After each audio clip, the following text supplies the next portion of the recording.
Hi, this is Wendy with Wending Path, and today is my birthday, and so I thought I would share a drawing with you today. Um, that's kind of a birthday tradition with Neurographika. So let me switch my camera.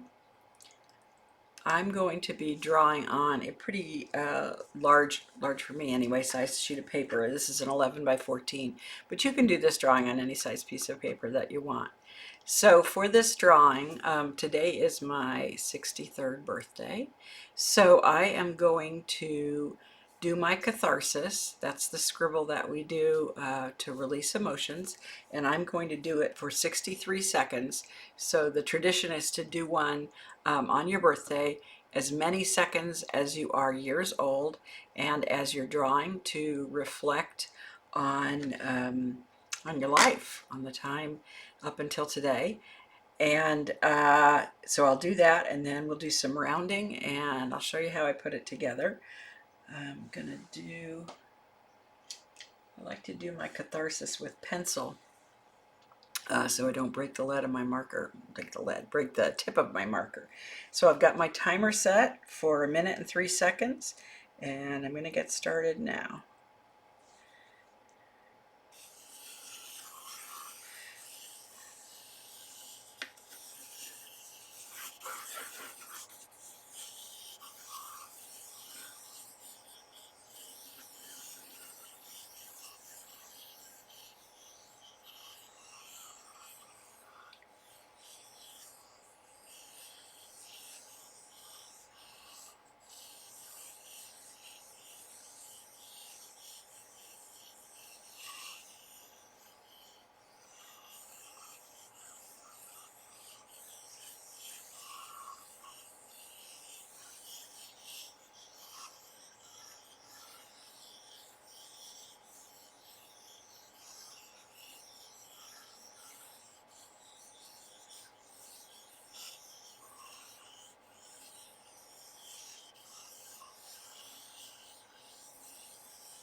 All right.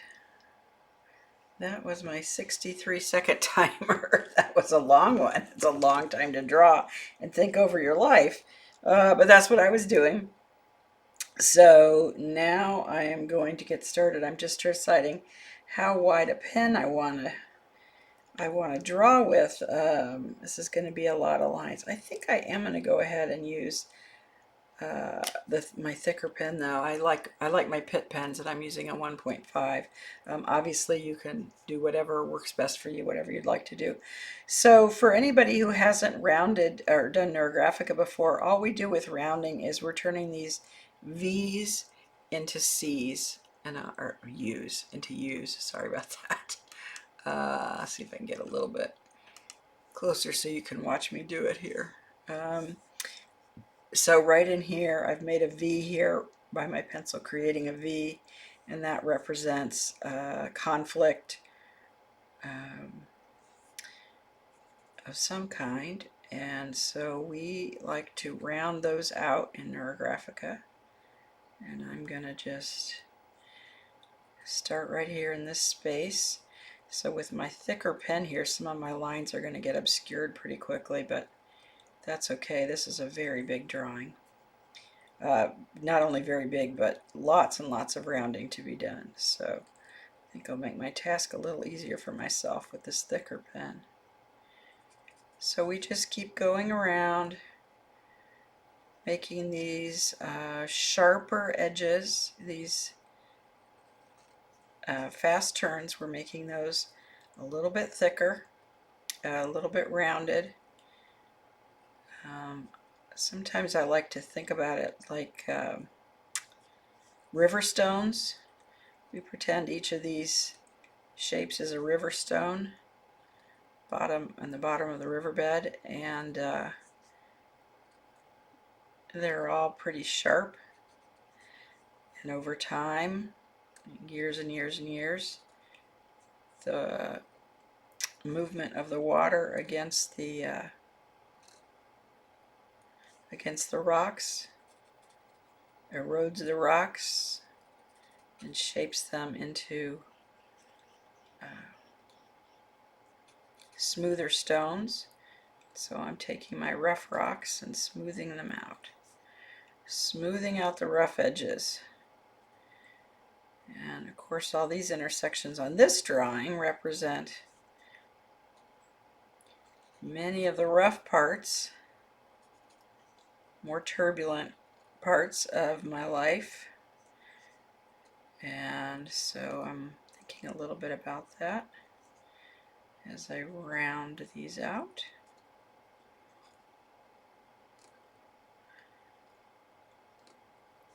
We consider this mess here on the paper, this scribble, is a kind of the same thing as a hieroglyphic. It's my mind's version of the story of my life. And so I'm not rewriting history here, but I'm choosing to round out some of the harsher memories, have a kinder view on how things happened with time. We get space from our memories, they're not so intense. We see the good that came out of the things that we labeled as bad at the time. The catalyst for our change.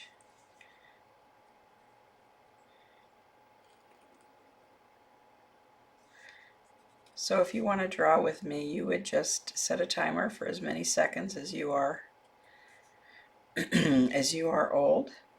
And obviously you wouldn't have to do this on your birthday, but you could. And grab a sheet of paper, and like I said, I like to start with a pencil because it's easier on my that particular catharsis drawing is pretty hard on my pen tip or my marker tip. Draw the catharsis, and then you can tell for the next while we're going to be rounding and rounding and rounding.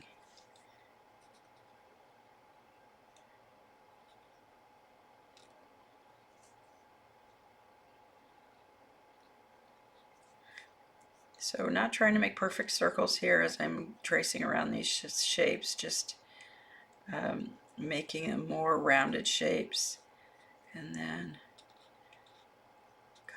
coloring in the bits that didn't end up inside the shape. That represents the sharp edges, the black, the sharp edges that we are wearing down with the flow of the river. Okay.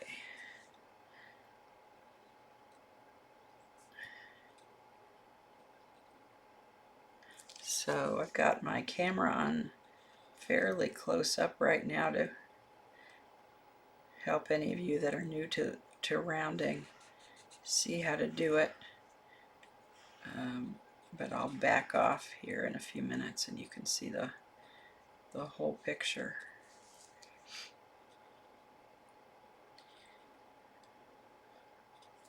I don't know if my pen will make it through the whole exercise.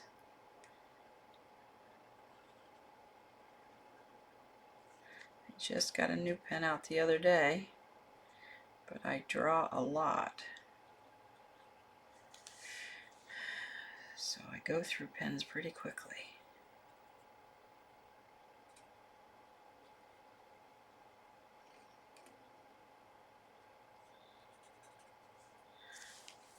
Or maybe I got a hold of my used up one, I'm not sure. Let me try, see if this one's a little bit better. Oh, that's what happened. I was using my older pen. You can see how the ink was starting to go gray.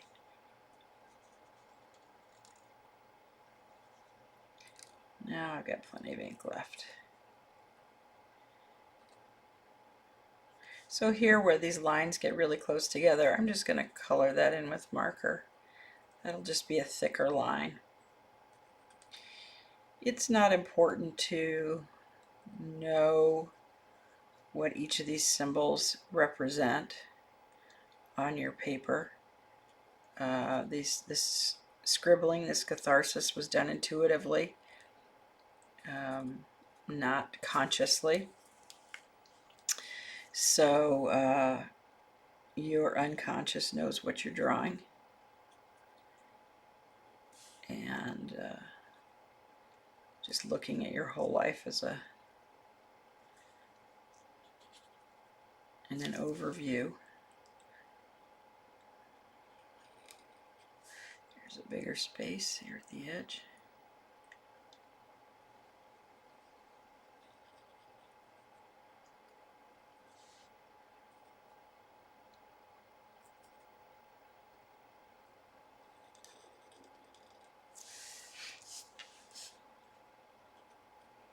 If you've never rounded, have never done a Neurographica drawing, you may be surprised to see how restful it can be, how calming it can be.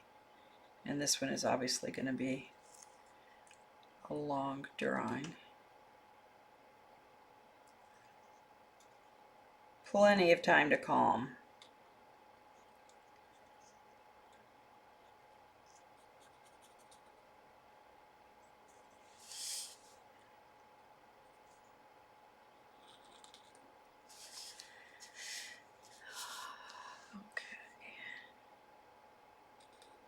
So see, that little circle is so close together, I'm just going to color that one in.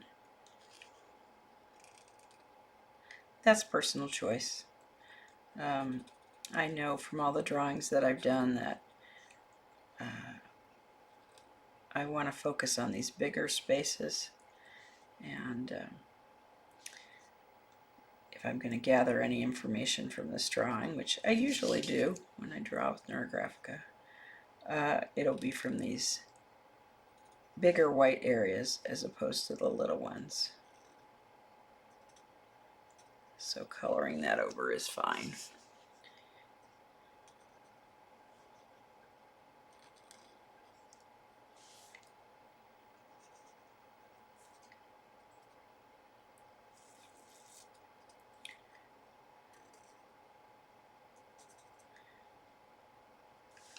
So this, of course, is the birthday version. We usually, when we do an ARL, we usually scribble or do catharsis for 2 or 3 seconds, not 63, which obviously would make a much smaller, well, not necessarily smaller, it could be just as big, but less lines, which means less rounding, less work on the rounding for you. But that would be a more typical drawing in Neurografica. Today, rather than looking at one individual problem, I decided to take on my whole birthday, or my whole life, I guess I should say.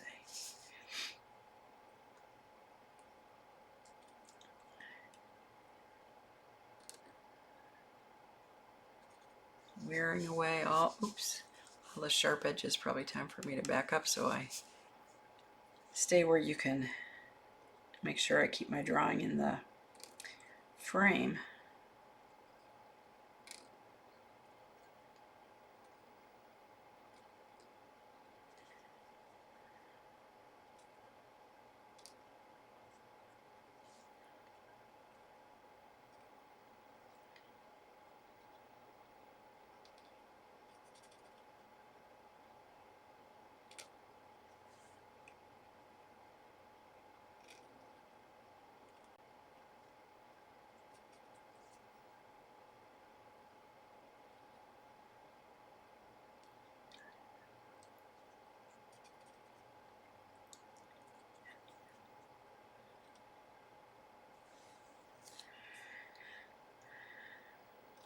It's a little bit psychedelic.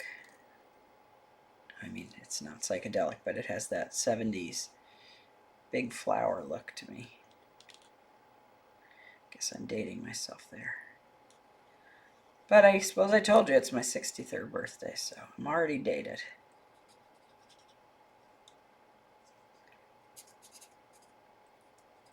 Again, just filling in those smaller spaces.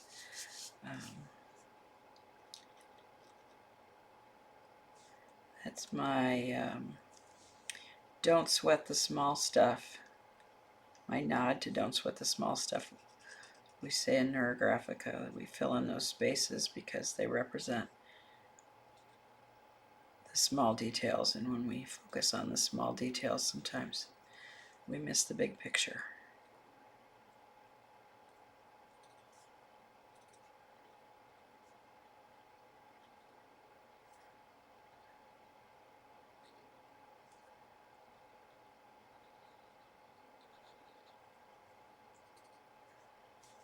Neurographica can be a really good way to get some perspective, get some distance on your problem and your life, and take some time to sit quietly and think. It really is a drawing meditation.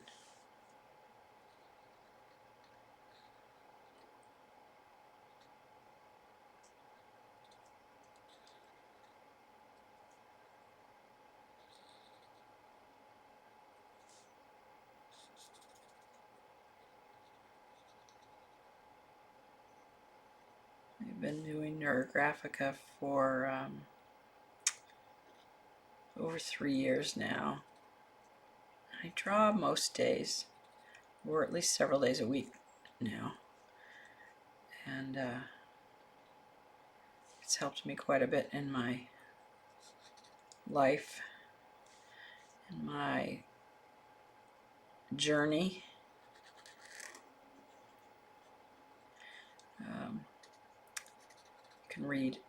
You can read my story, read about my story on my website, wendingpath.com. And I'm a teacher now. I teach Neurographika. I encourage anybody who has any interest in this art form, and I hesitate to call it an art form. I like to think of it as it's really a self-coaching tool, is what it's called. And if you have any interest in that, I really encourage you to take what is referred to as the basic user class. I have that, I offer that on my website, and offer it live regularly, and offer it in recording.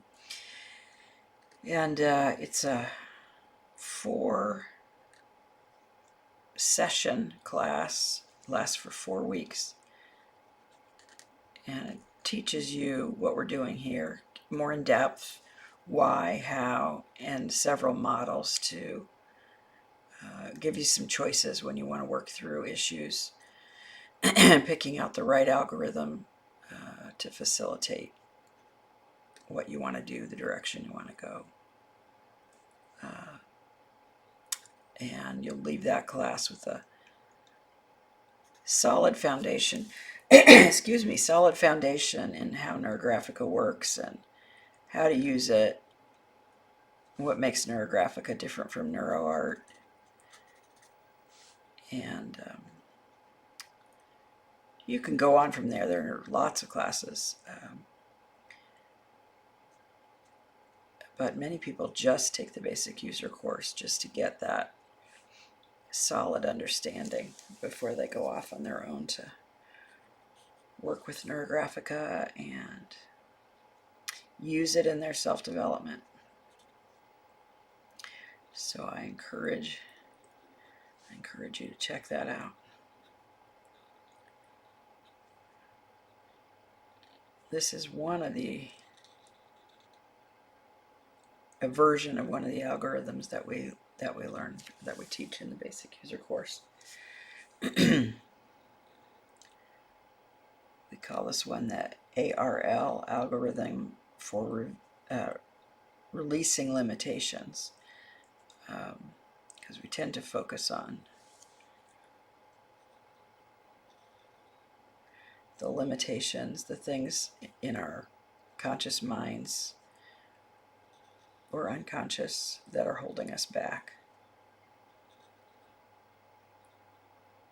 And this is a great way to release those holds, to discover the holds, release the holds, to deal with stored energy and get it out.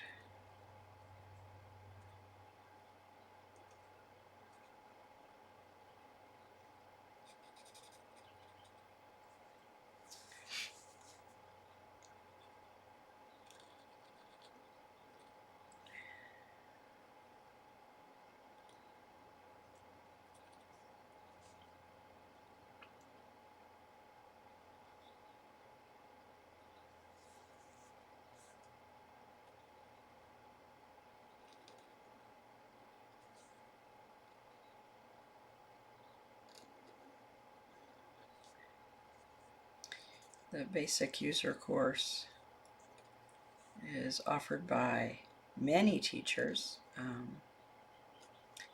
people who are all certified instructors can offer that course, and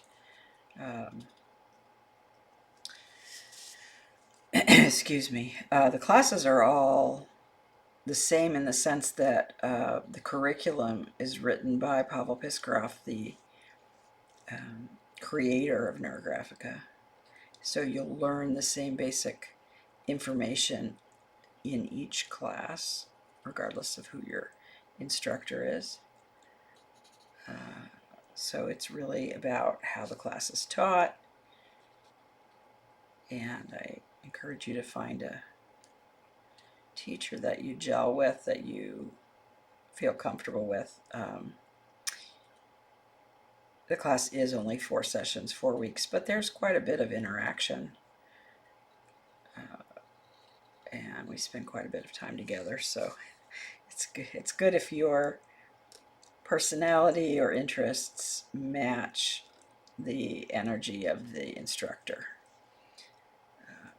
Most of the instructors, I guess I can't say all because I don't know absolutely for sure, but most of the instructors have at least a handful of free videos on YouTube like this one, where you can watch and get a sense of their style, who they are and how they teach, and whether that works for you.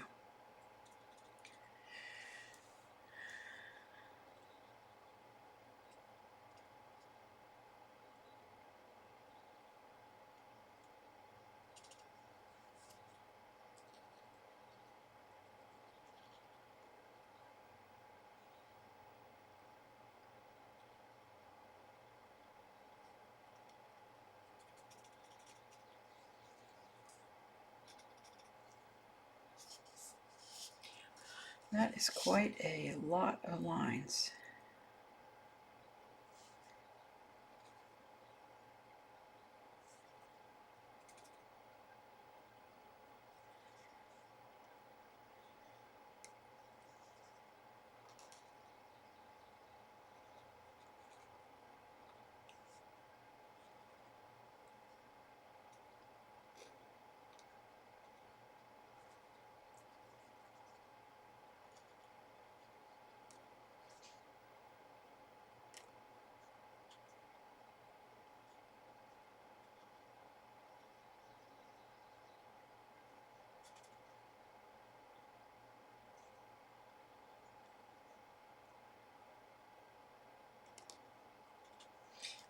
Everywhere where the lines get close together and the shapes get smaller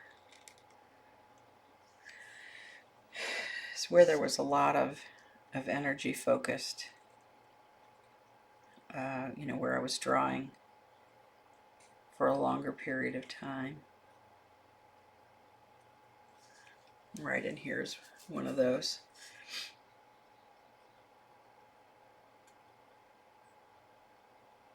So it likely represents where a lot of the energy sits. Again, I don't know specifically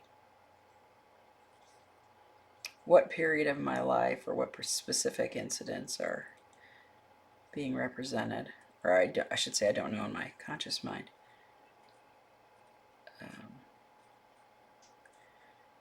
But that doesn't change the effectiveness of the drawing process, the resolution.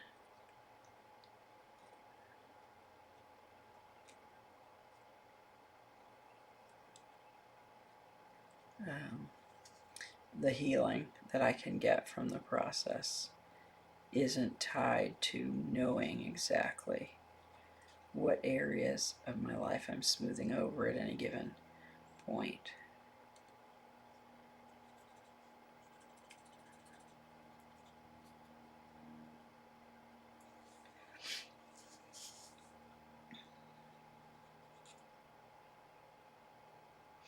Might have been a mistake to use such a thick pen, although if I'd used a thinner pen, I might be at this forever.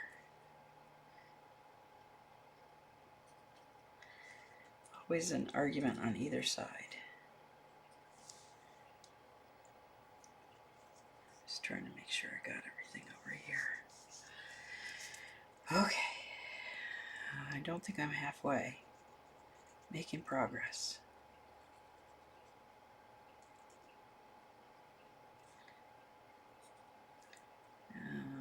Not halfway, but maybe I'm past the third mark.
And there's no top or bottom on a Neurographica drawing, so I don't have to keep track of where I started. Turn it around if it's more pleasing one way or another, and certainly for the convenience of access with my marker.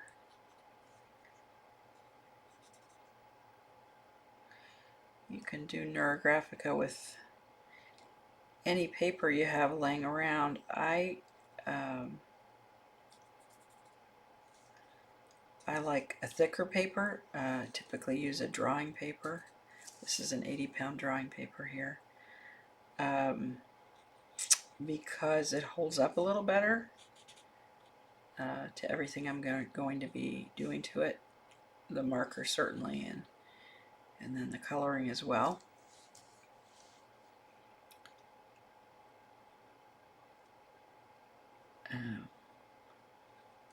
So if you decide to keep doing Neurographica, you may want to get some drawing paper.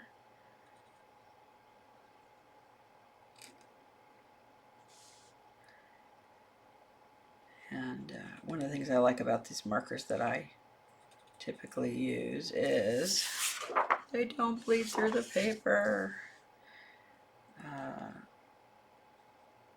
Your typical Sharpie, and I think alcohol markers, just markers generally, do bleed through the paper, but these pigment inks, which is what the Pitt pen is, do not.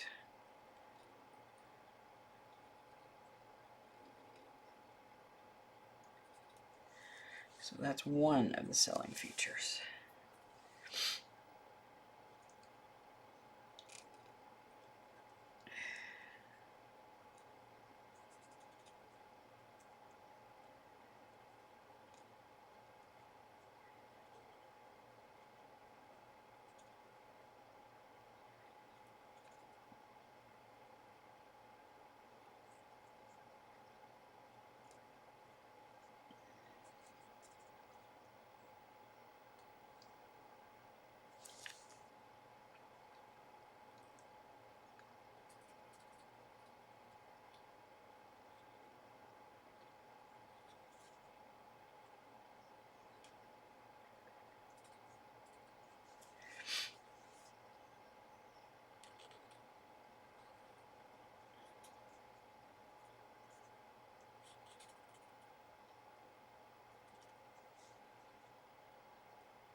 Some of these smaller spaces that I don't fill in, I'll need to use a finer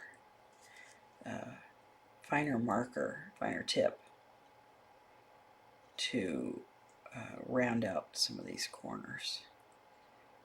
I'll do that when I get this part done. It's just a little easier to get in the corners.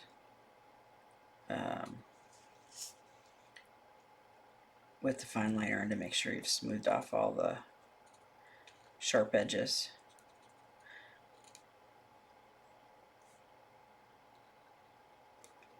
You don't have to work that hard at it if you don't want to. I really enjoy this process of rounding, and like how it affects me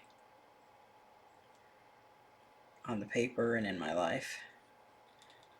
So I tend to sometimes go what some might consider overboard on my rounding.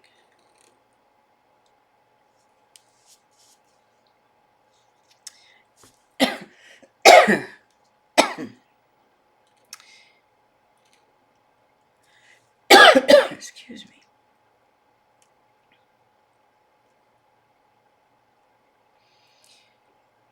But I'd rather remove all the thorns,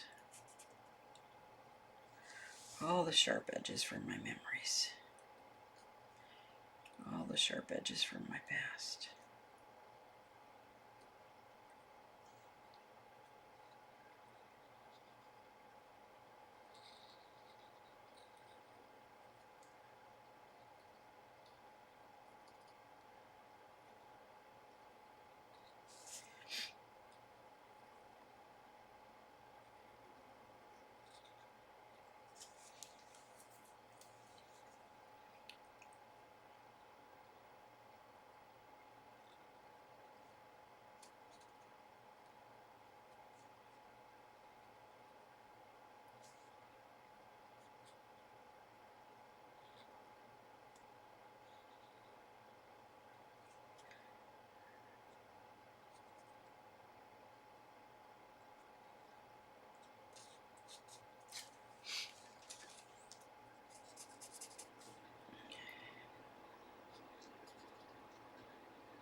I'll grab my finer marker here and do a little bit of my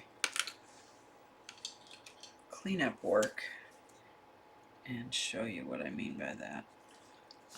Let me just go ahead and zoom in on where I'm drawing so you can see what I'm doing. It's so much of Neurographika is easier to describe by just looking at what I'm doing than with words. You can see how in these tight spaces I'm able to get nice, smooth lines with my thinner marker.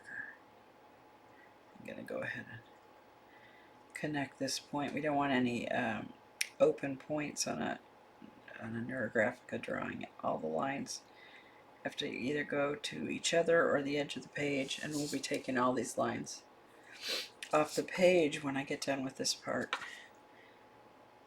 So you can see I can get right in here and improve that. This is a very detailed drawing, so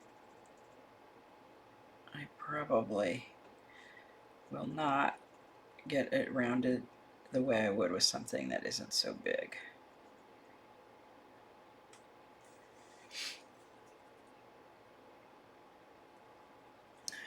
But I can at least give you an idea at this point what I would do on a smaller drawing. Just depends on how much time you have to spend on it and how detailed you want to be.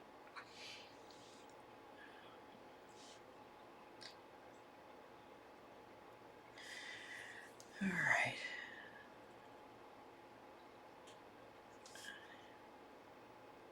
So as you can see, I would go back over all of these things.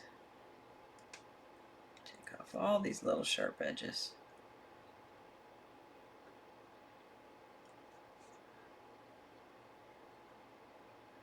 This fine tip marker is a little bit like getting out the fine grit sandpaper.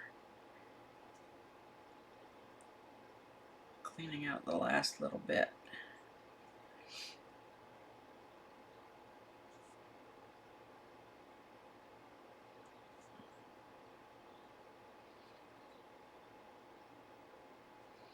My unconscious knows what things I was highlighting in this drawing and what areas I'm working on even when I don't. Okay, back to the less detailed, or to the further out version, so I can keep going with my marker. Maybe it makes sense to just go around like this and then come back with my fine liner. That might make more sense.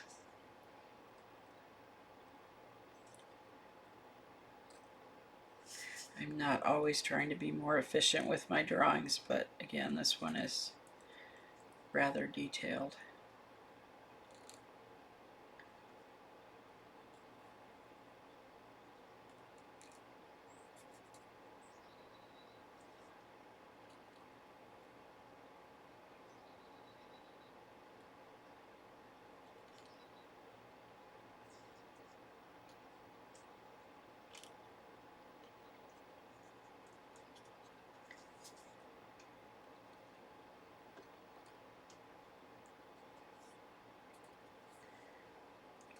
These little spots here. Okay. All right, I think I passed the halfway point.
Oops.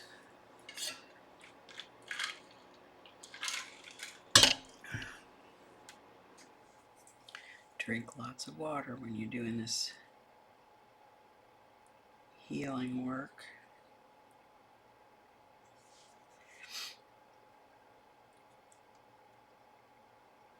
Help flush all the negative energy out of your system. Keep everything cleaned up.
This is quite a project.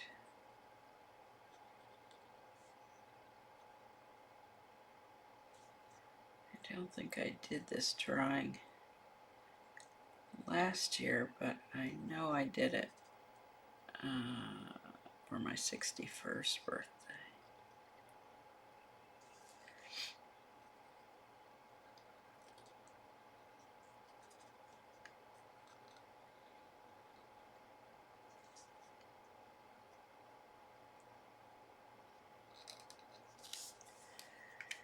Okay.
Whew.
Another good thing about having done the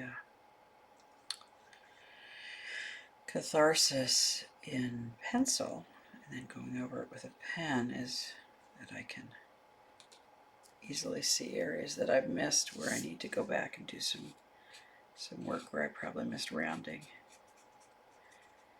So, I've traced everything. I'm going to do a little fine tuning here, filling in some of these smaller spaces to make the rounding easier, and also because these are little details that take away from the big picture, as I said earlier.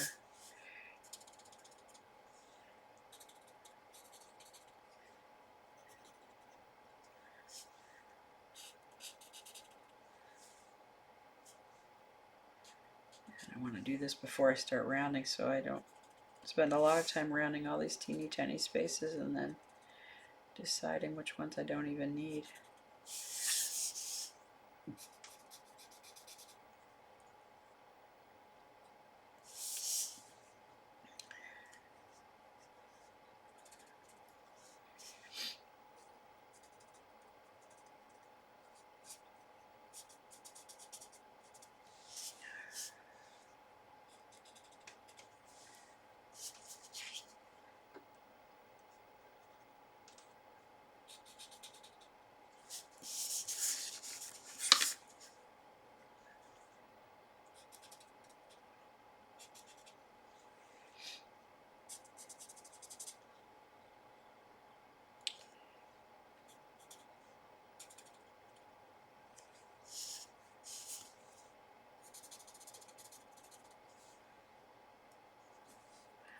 See how that, there's a whole section I didn't get. See how that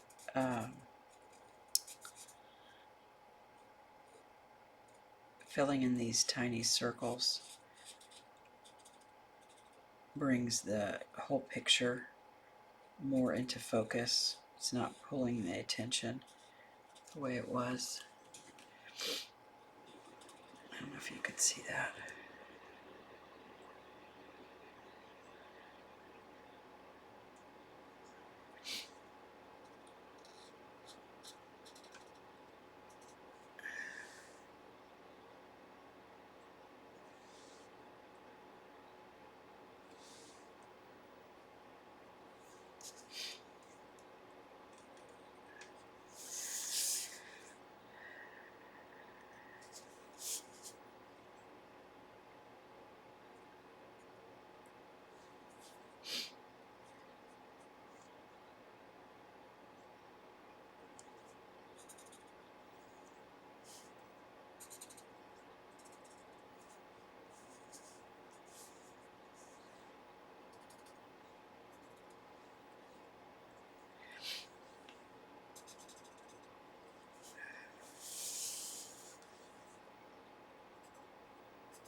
So this part, filling in these smaller sections, especially on such a large, intricate drawing, feels almost like I'm freeing up my mind a little bit, letting go of some things.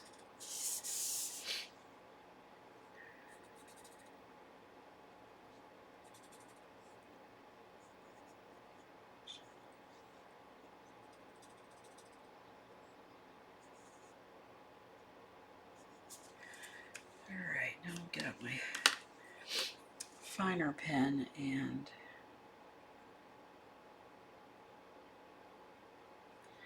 do a little work on the rounding.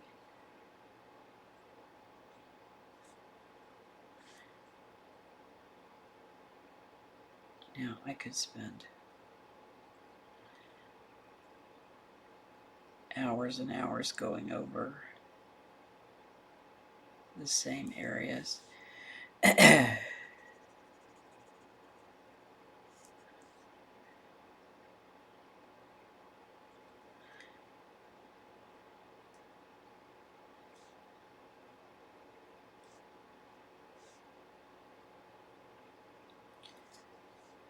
This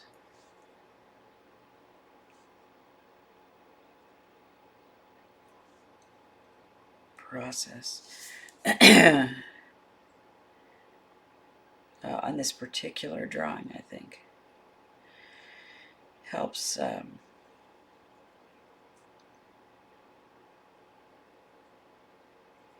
helps make peace, I think, a little bit with the past.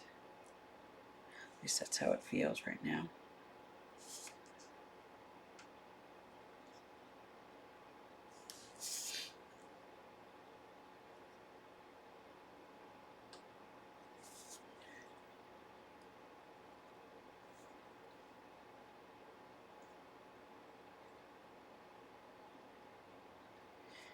If you're doing this drawing with me, you've certainly gotten a good handle on practice on rounding through the process of this drawing.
You're getting confused about what to round and what not. Just remember, we're trying to take any sharp edges off, any little protrusions out into the white space.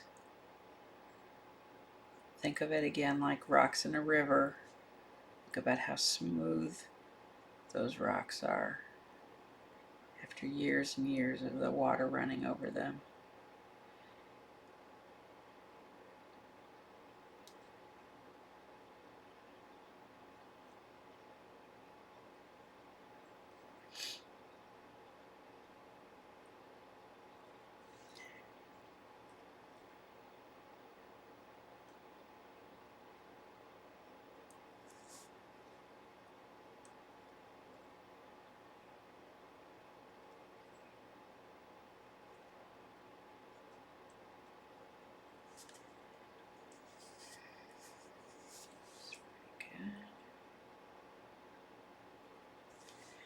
Now, normally when we do an ARL, algorithm for removing limitations, And we have our,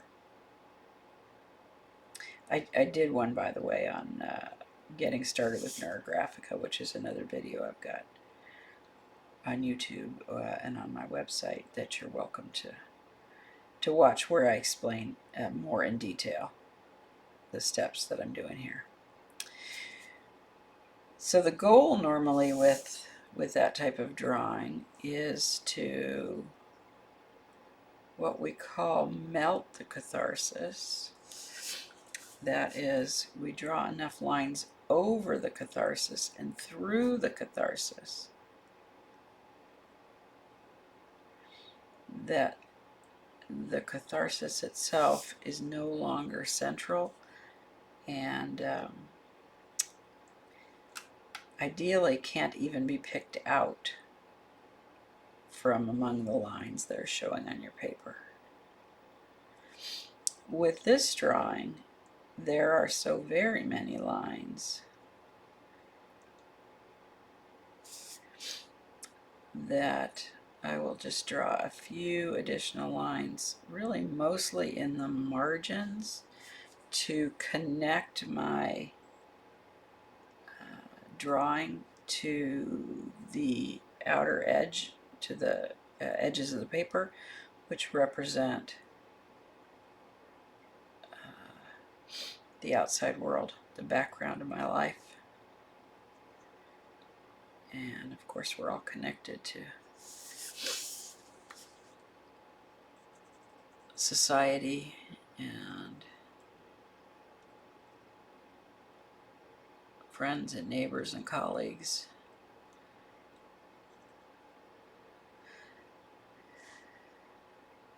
And businesses and all the things that have an impact on how we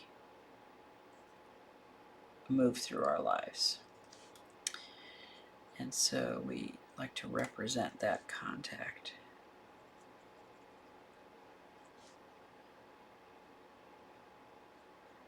On this drawing. So I will add that, though I don't think I'm going to add any additional lines to go through the drawing itself. I'm going to consider this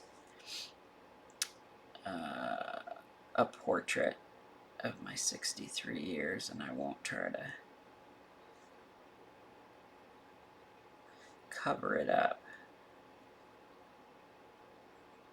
or hide it or dissolve it. Dissolve it is what we actually call it.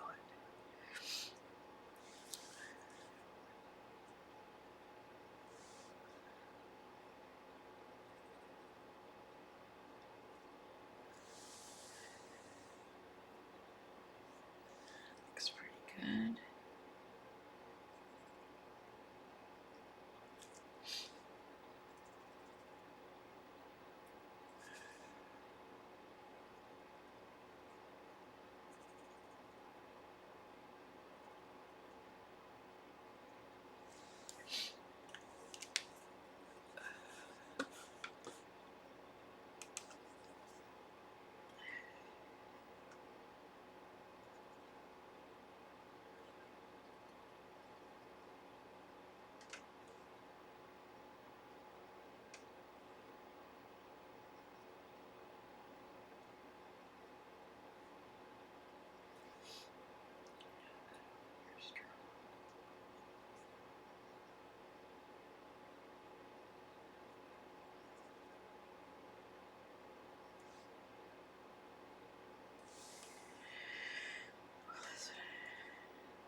Hmm.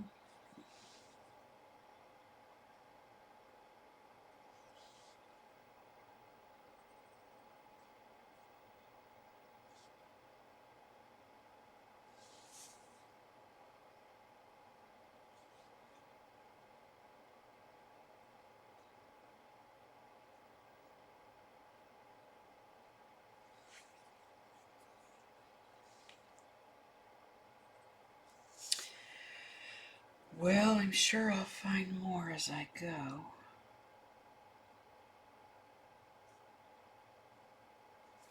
But that looks pretty good. As I said, I'm kind of a detail person, so I tend to spend a ridiculous amount of time on that part.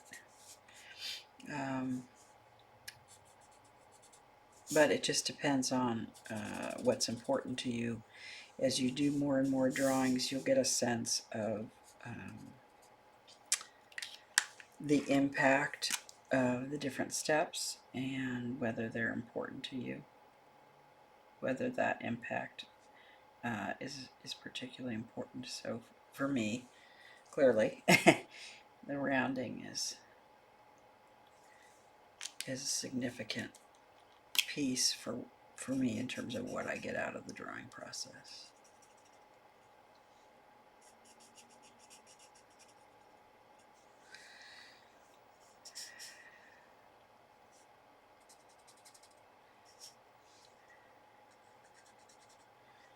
And I do, as I said before, I do actually feel better as I close up some of these small spaces.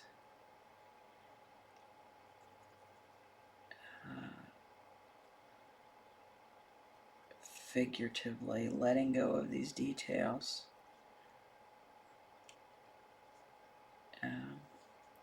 in service to seeing the bigger picture.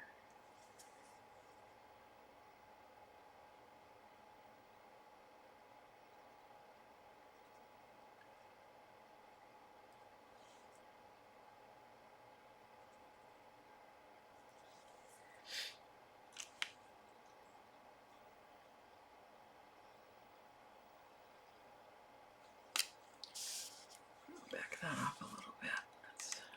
There we go. Now you can see the whole picture.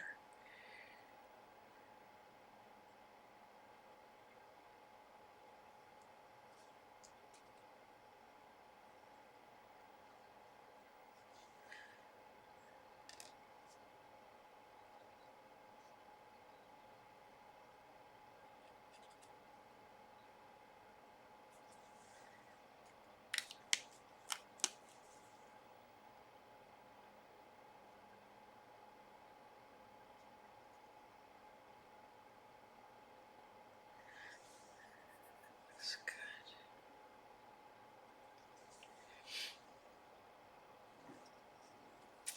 All right, so just trying to decide. I'm almost feeling like maybe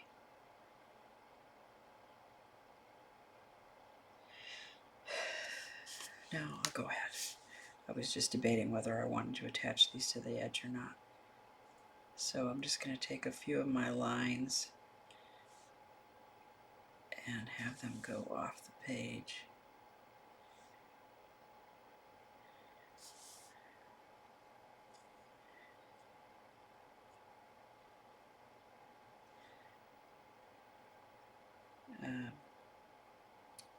And again, here I'm representing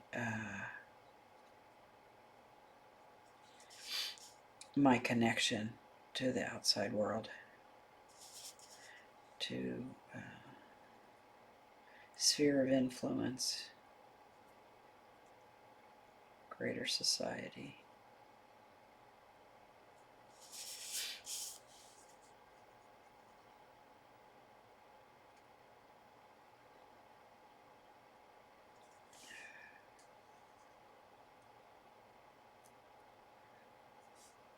So this is a little different than the one I did getting started. As I said before, getting started with Neurographika. This is a little different than that one, where there would be a lot of white space that I'd be filling in with these additional lines.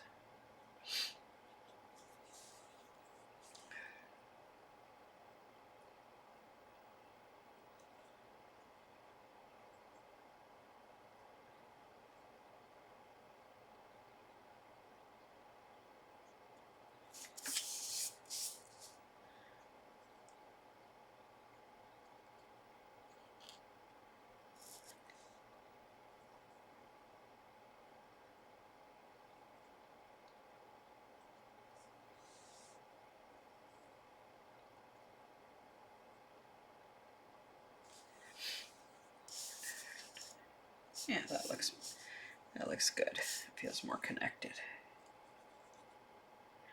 more true. Start coloring things in and I just go crazy. All right, let's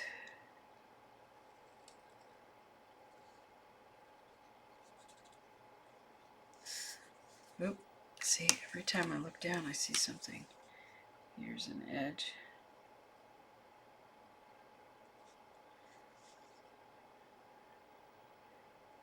Every time I see something that's rough, I want to smooth it out.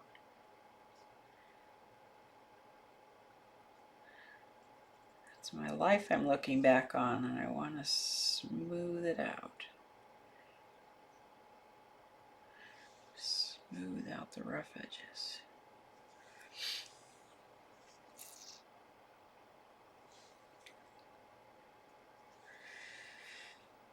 Okay, calling it a day.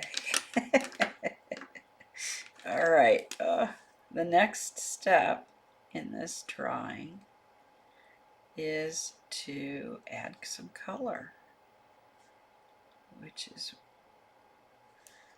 what I'm going to do next. As soon as I can force myself to put this pen down.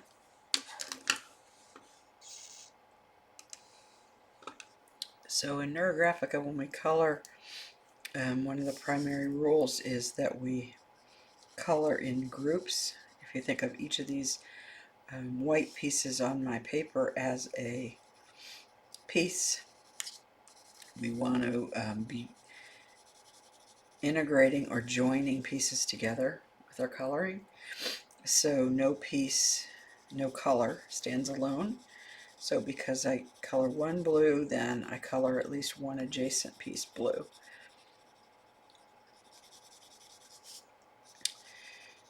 And again, that's because we're integrating our pieces together.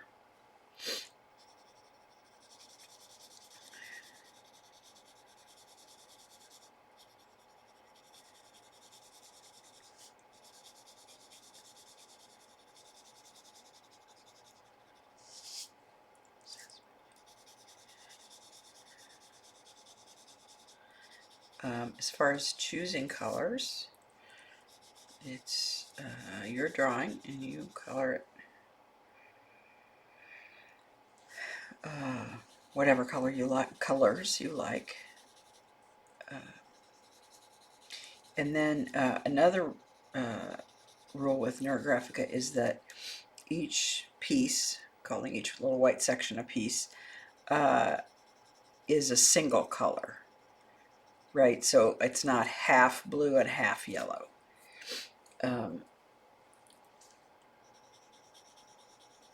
So again, the idea is we've used these lines to divide things up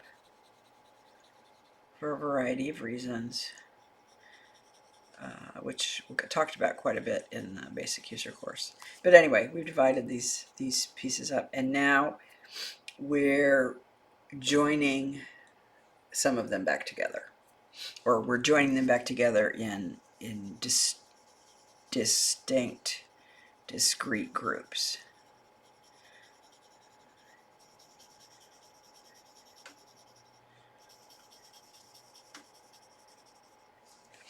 So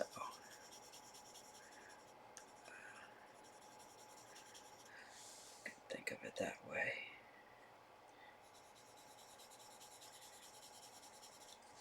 Makes me think of a wave.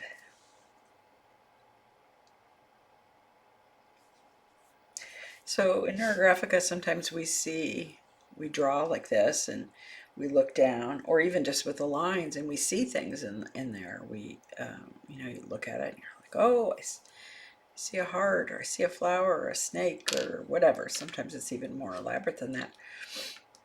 And that's fine, that's good. And sometimes that can be information. So I see this wave, and what do waves mean to me? What is that? What's that about? And so we take that information, and that's good information, but we don't deliberately add a wave to the drawing, and we don't deliberately enhance. If I see that, or I see something in my drawing, I see a frog, I don't deliberately enhance it to make it look more like a frog, adding an eyeball or whatever, adding lines to make it work better. That kind of closes us off to getting all the information we could be getting from the process. So that's why we don't do that. So yes, I see a wave, and I'll think about waves and think about what that means.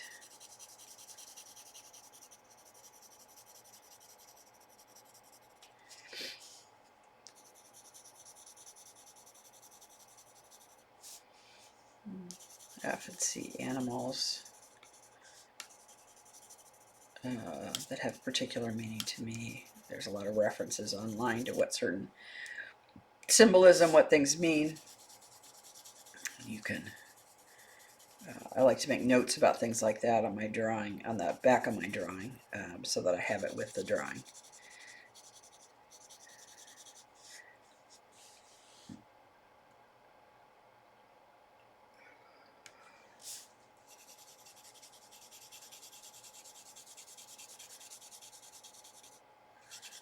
And then other times I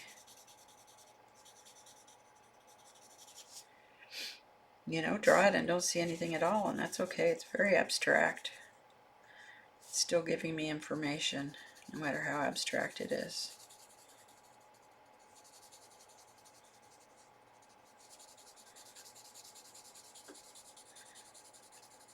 I've got a group that I run several times a month, and we share our drawings with one another and talk about what they mean.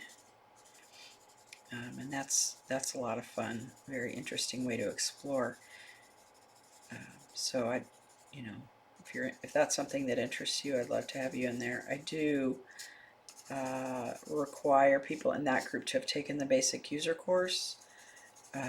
That way, when we draw together, which we do often, everybody has sort of a common understanding of terms and expectations and the steps of the algorithm and all those things, and we can just move right into learning whatever we're learning. We draw together a couple times a month, and we share drawings and do different things like that. So yeah, check that out if that has any appeal to you.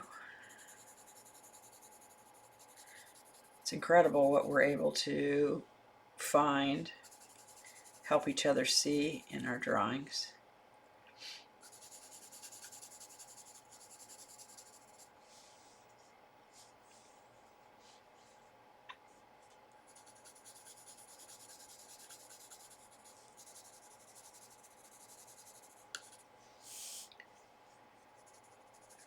For those of you who are artistic, I know I'm coloring this pretty quickly. That's purple, but it doesn't look purple on the screen. But it is purple. Maybe that looks better. Anyway, for those of you who are interested in more artistic, you can certainly take more time to shade in your drawings and add some more variance on the colors. I do that sometimes. I tend to do it a little later in the process for this first stage, because I'll be adding more lines again in a couple of minutes here. So for this first stage, I typically just color in the colors very quickly, as I'm doing here, so that I can get through this step, but then later I can, I don't love that, later I can detail it and make it more attractive, more interesting, whatever.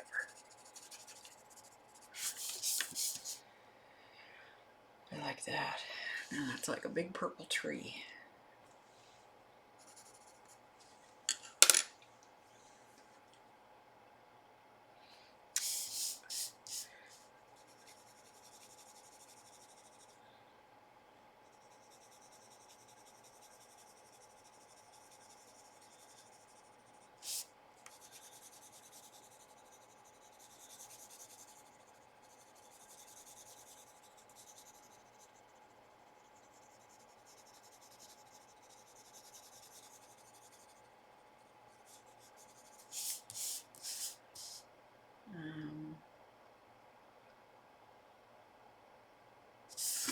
Yeah, I think so.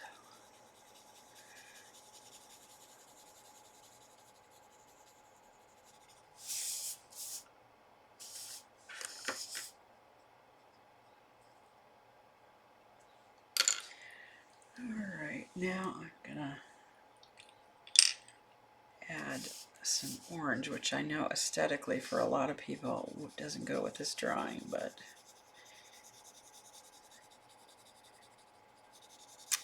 it works for me. For me, this orange represents my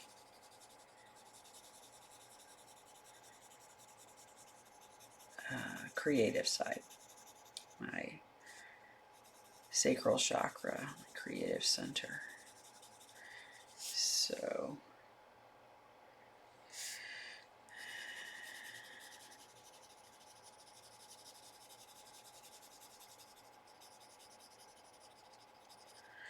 I want to add some orange. I spend less time thinking about this drawing, these drawings, as what color would I add if I was making art, what color would be harmonious, and more time thinking about the mood or emotion that the color is adding and how that feels to me, what feels like I needs more, what emotions I need to represent more in my well, in this story in my life here, but in any of my drawings, whatever I'm drawing about.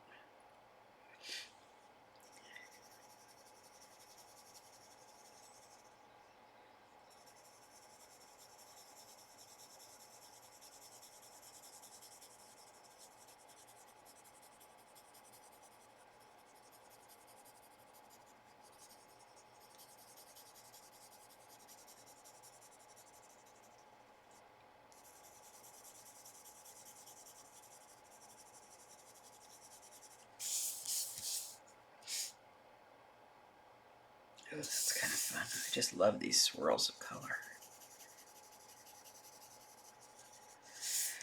I guess I'm thinking of this as the bottom. I keep flipping back this way. Neurographica drawings don't have a top or a bottom, so you can flip them around as you like.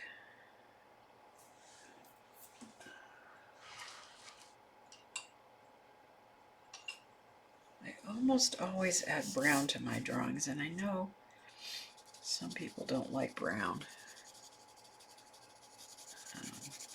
I definitely do. But for me, it's a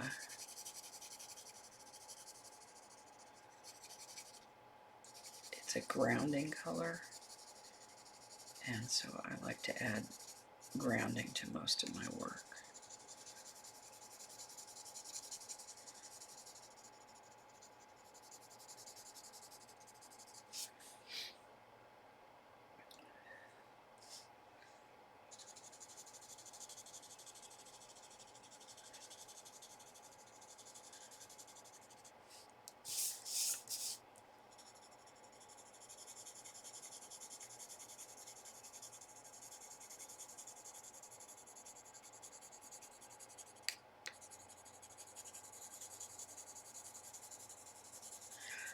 In Neurographica drawings, white is also a color, so the paper, what's left on the paper is still a color, and we treat it the same way that we treat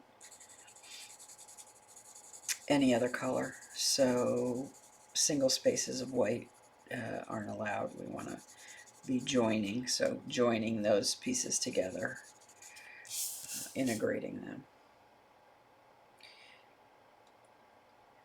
I love how that brown just warms things up.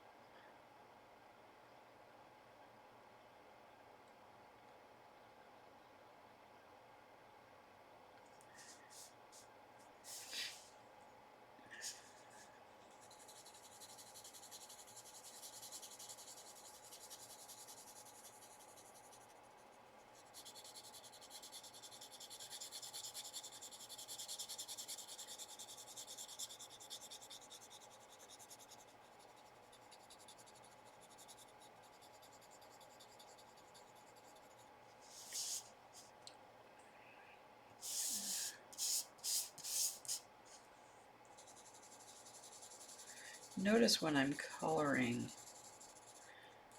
I color right over the black lines. Again, there's that symbolic piece of joining together, integrating, that these are all now one.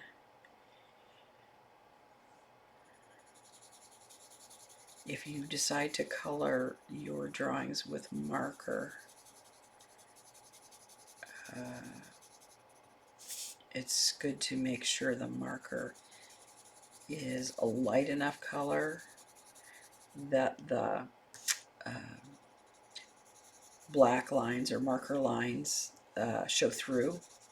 And we're going to be adding a few more lines to the drawing. So we want to be able to see those lines. Even though we've integrated these pieces, we still want to be able to see these lines.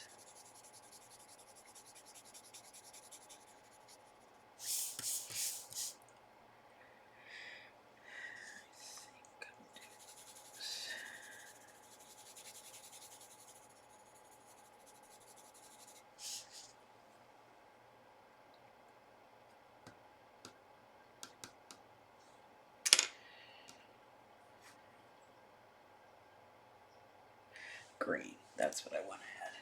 Green, green, green, green, green. That's what I'm missing.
I'll do just a tiny bit more green.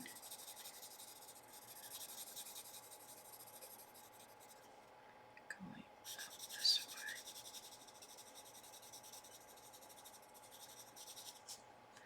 way. I think I was talking about markers a minute ago. So if you do the markers, you need to make sure that you can see the lines, the original lines through the black, and then we're going to do more marker on top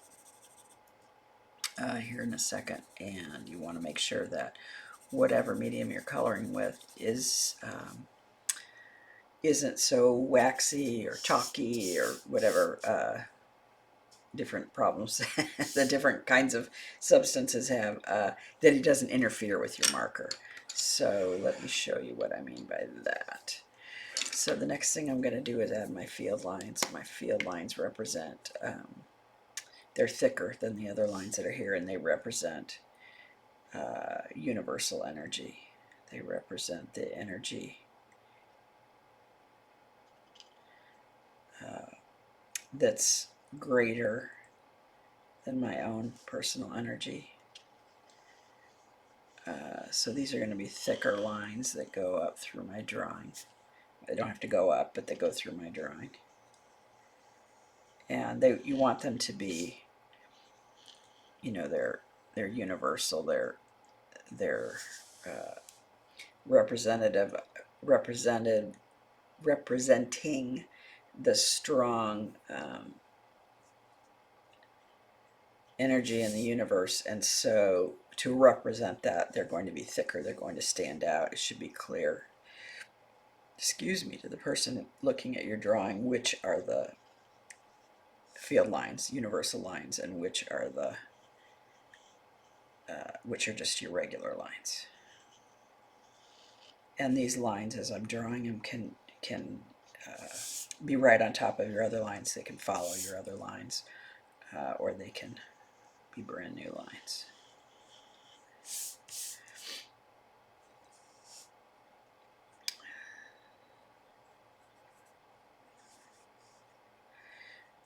And I want to make sure and add enough lines that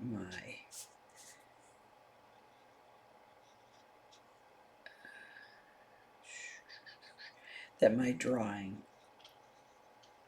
feels supported. So again, this is another intuitive process. This is another process where you'll decide for yourself how much is enough. These lines can branch, as I did here, or come back together, separate.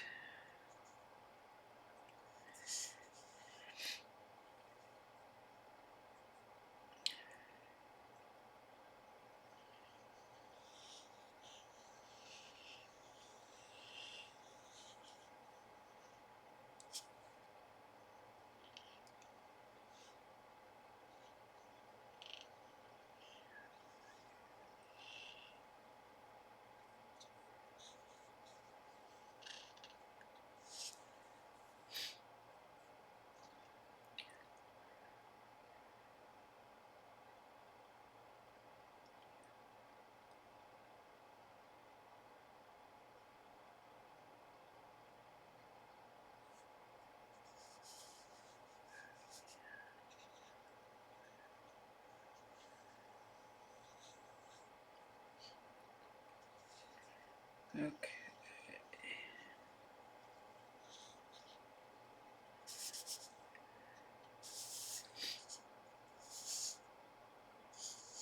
I really feel like this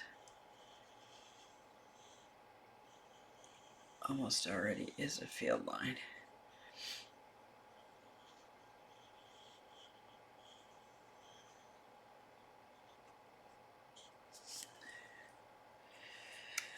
Okay, so we have to round these into place, of course. So now there'll be more rounding, but you can see where waxy crayons or powdery pastels wouldn't work very well if I had colored with those. It'd be hard to get the marker to go over the top. So that's why the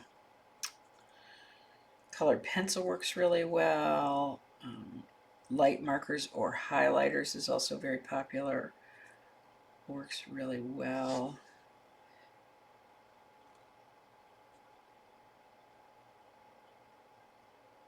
The goal is to still be able to see the lines and to be able to draw over the color and for the color to go over the lines. So your materials have to kind of play well together.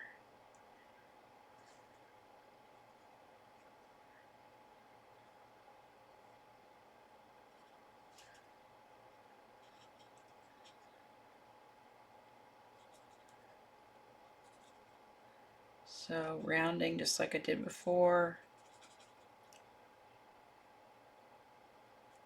Turning my V's into U's. There'll be bigger U's because they're bigger lines, thicker lines. Just do this half of the paper first.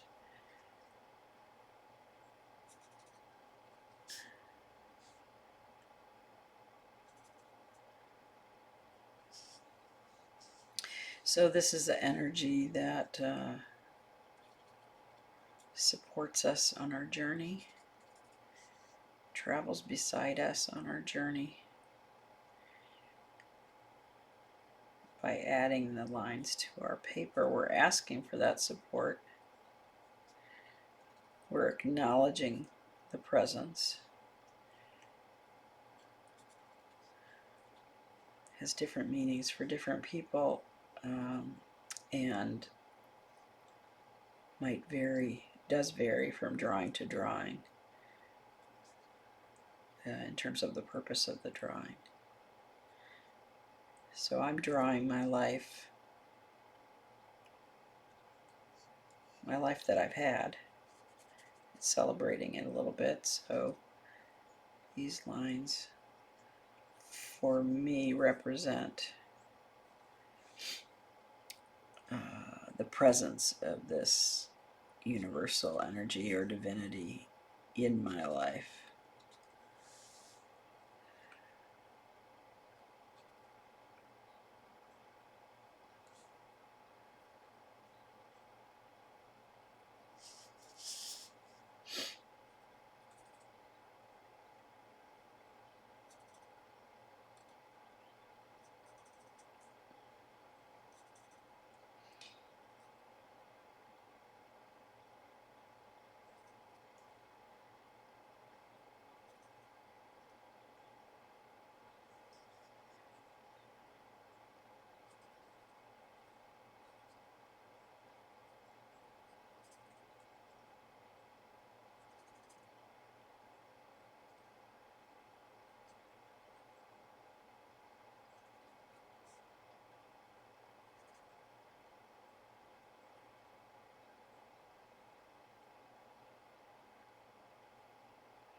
think.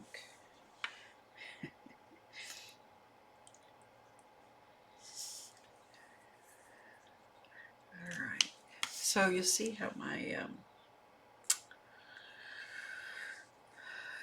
field lines, universal lines, stand out so much more significantly than the other lines, and that's important because that it represents energy that does stand out more, that is stronger than us. All right, so the last, well, not the last, but the last thing with the marker is to look for a circular shape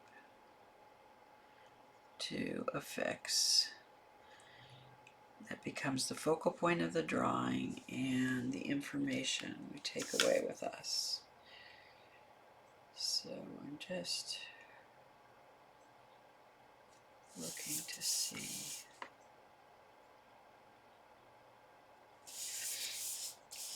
see what jumps out at me.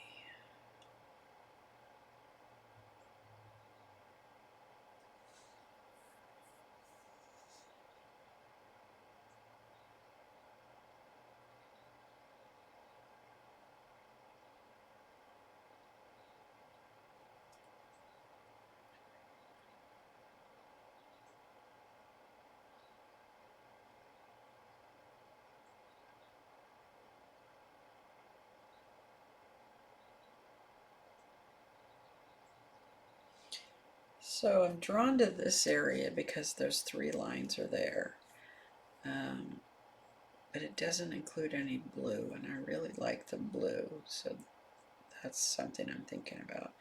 This is another area that has a lot of activity, and I'm also drawn to that area.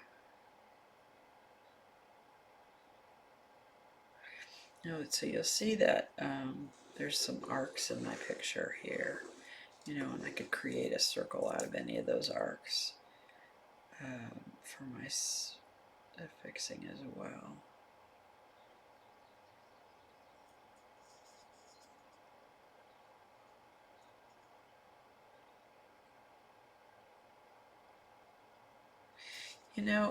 This drawing is unusual from a normal ARL because this is a drawing of my life. I think I'm going to do a couple of affixings, which wouldn't normally be something we would do on an ARL, but given that this is the span of my whole life, I'm going to give myself permission to do that.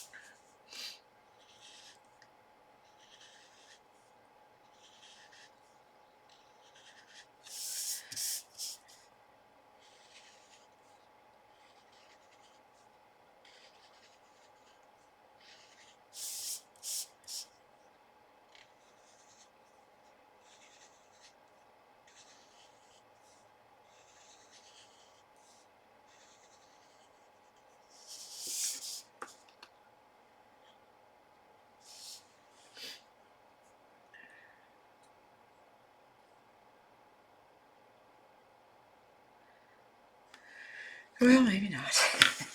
Maybe I'll just stick to this. I think I'm going to go ahead and round this one into place and see how I feel. Sometimes you have to just sit with it a while to decide what feels right. And that's okay. A lot of people don't like to do their affixing circle until they've slept on it a little bit.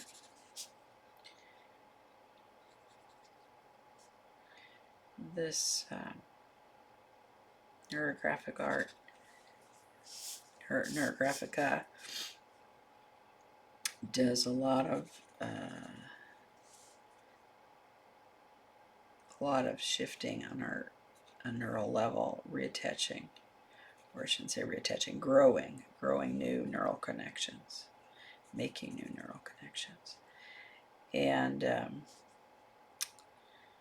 That activity happens when we're sleeping.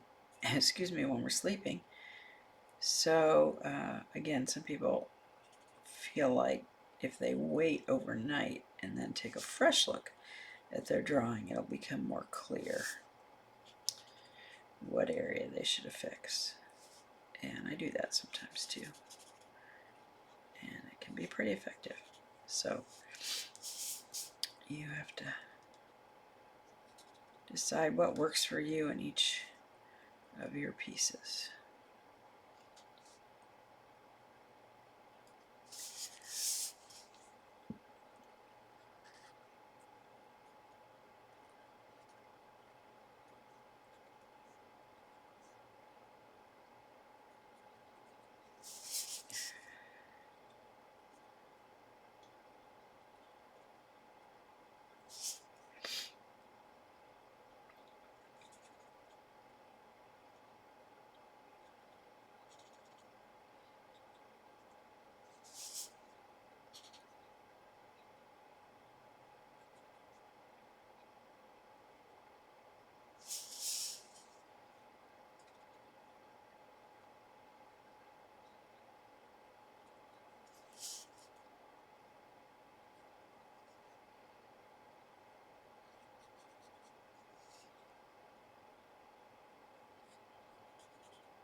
I colored that orange over because it looked like it was standing alone. It was really part of this line, but that whole line is covered up now, so I think that works better.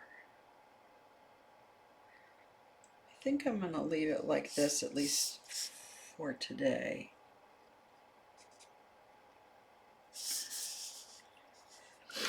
Oh.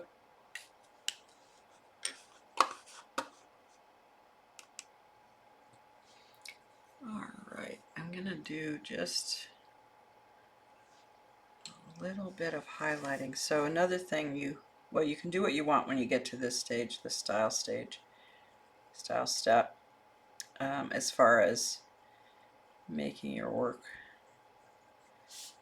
more aesthetically pleasing to you, more aesthetically pleasing to you, I like to always say. So you can do what you want with that. I often do things to emphasize or highlight my affixing, because I really want it to be the primary thing you see when you look at your drawing. It really becomes our focal point. So add a little, add a little shading here.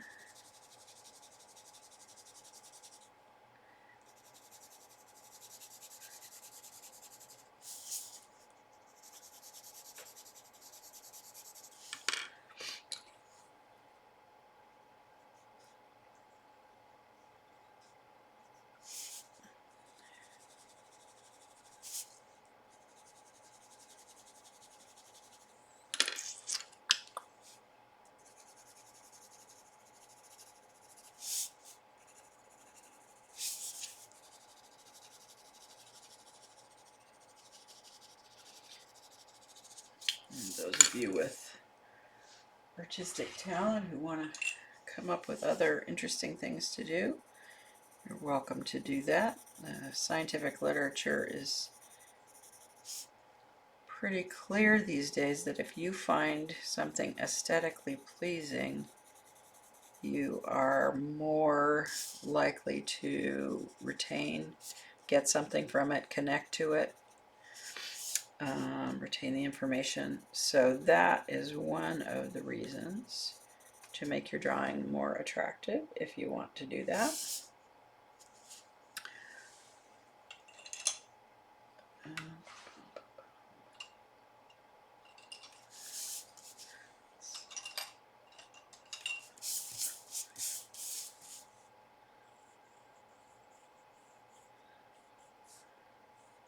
And some people choose to skip this step altogether if you feel like you've gotten all the information you needed to get out of your drawing. But I'll probably spend some more time on this one.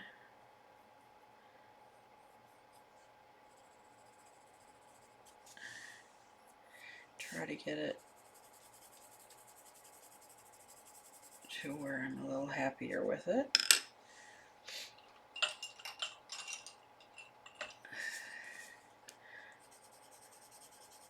Another simple thing I sometimes do with my drawing is add another shade of a color right on top of the color, and that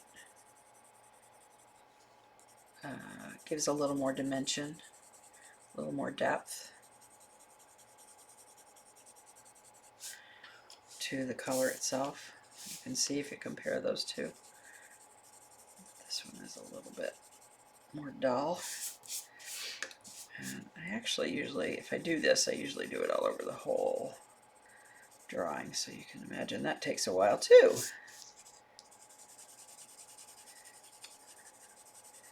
You just have to decide what are your goals for your picture, how much time you want to spend on it.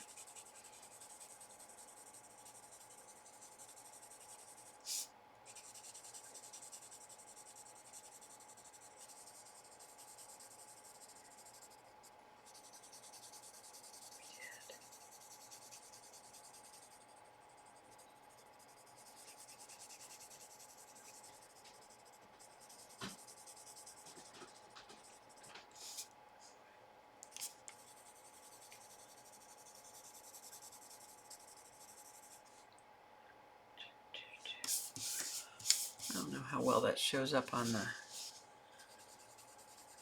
video feed, but this, what is this, yellow ochre?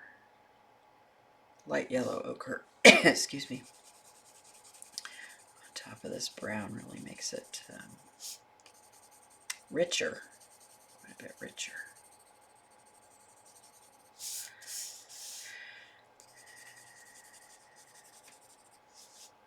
Yeah, I don't think you can really see it very well. But you can when you're up close and personal.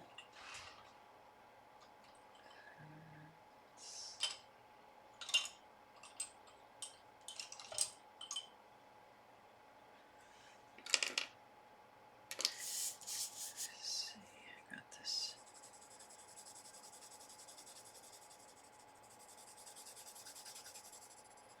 These two blues are pretty similar, but a little bit different. Yeah, it just makes the color a little richer.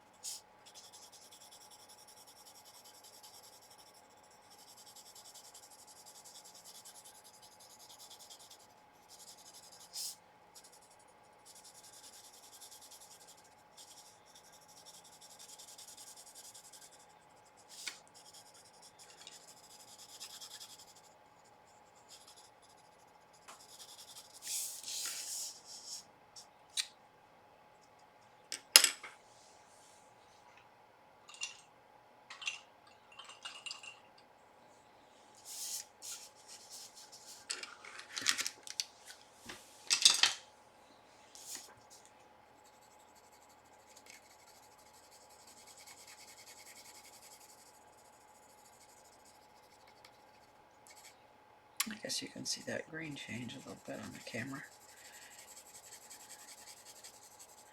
This green is quite a bit darker, more olivey, I think.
Did I do?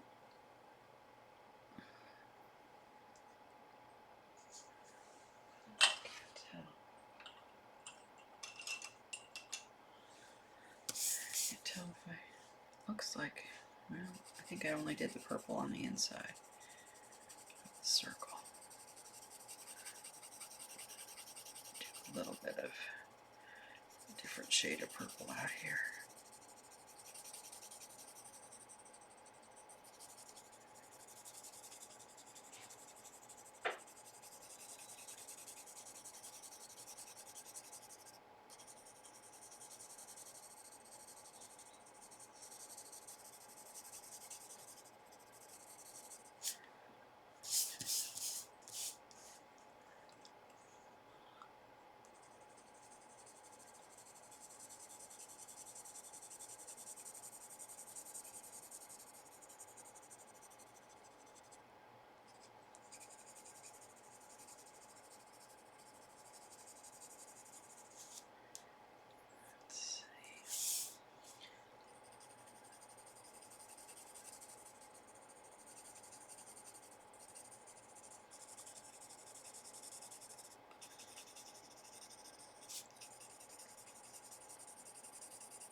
Okay, and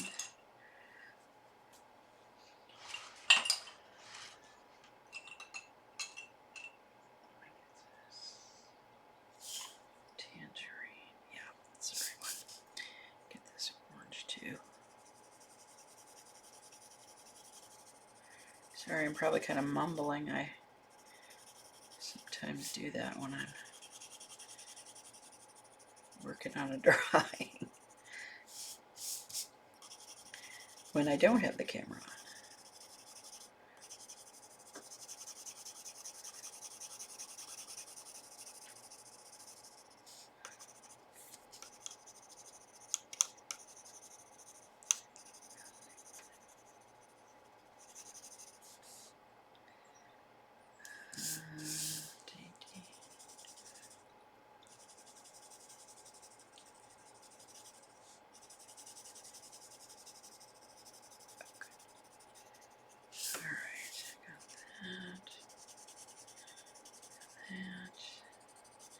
I think that's my last color. Yeah, looks like it. That's my last color. Let me just.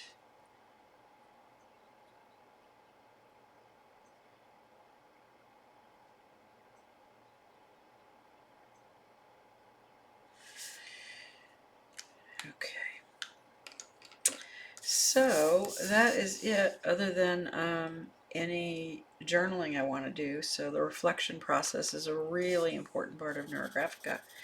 And so if I'd been doing this on my own, I would have been taking notes about how I was feeling and what I was thinking and what I was figuring out, memories that were coming to me and all those kinds of good things. So I will do that off camera now. So there it is, my birthday